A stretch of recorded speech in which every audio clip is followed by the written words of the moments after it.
আশরাফুল মাখলুকাত। আমরা কত নিয়ামত পেয়েছি, অগণিত নিয়ামত পেয়েছি। তার মধ্যে সর্বশ্রেষ্ঠ তিনটা নিয়ামত রয়েছে। কয়টা নিয়ামত? তিনটা। অসংখ্য নিয়ামতের মধ্যে তিনটা হচ্ছে সামথিং স্পেশাল, সুপার কোয়ালিটির নিয়ামত। নাম্বার ওয়ান, এক নম্বর হচ্ছে আল্লাহর পক্ষ থেকে যে নিয়ামত সমূহ আমরা পেয়েছি, এক নম্বর বা প্রধান নিয়ামত সেটা হচ্ছে আমাদের হায়াত। পড়েন না সুবহানাল্লাহ। কোনদিন আমরা আল্লাহর কাছে বলি না ইয়া মালিক আল্লাহ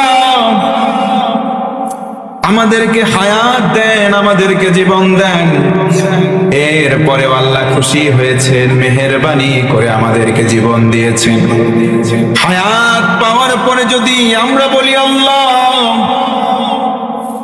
তোমার জন্য সমস্ত প্রশংসা, আল্লাহ বোঝাতে চাইলেন গোলাম ওই হায়াতের মধ্যে আমি আল্লাহ বরকত বাড়াইয়া দেব।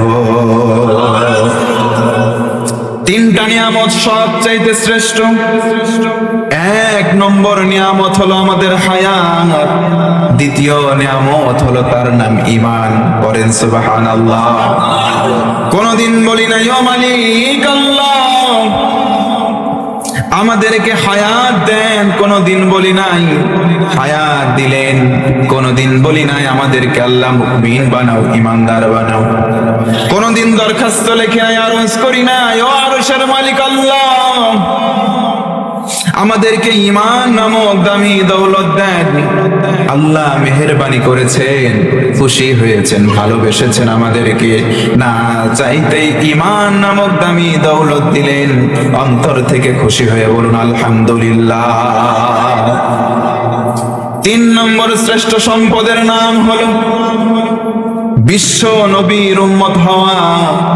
অনেক নবী আল্লাহর জমিনে আগমন করেছিলেন, আল্লাহর কাছে দরখাস্ত করেছিলেন আল্লাহ আমাদেরকে নবুয়ত দিয়েন না, শেষ নবীর উম্মত বানিয়ে দেন। আল্লাহ তাদের দরখাস্ত কবুল করে নেন। আমরা কোনদিন দরখাস্ত করি নাই, কোনদিন আরজ করি নাই আল্লাহ আমাদেরকে শেষ নবীর উম্মত বানান।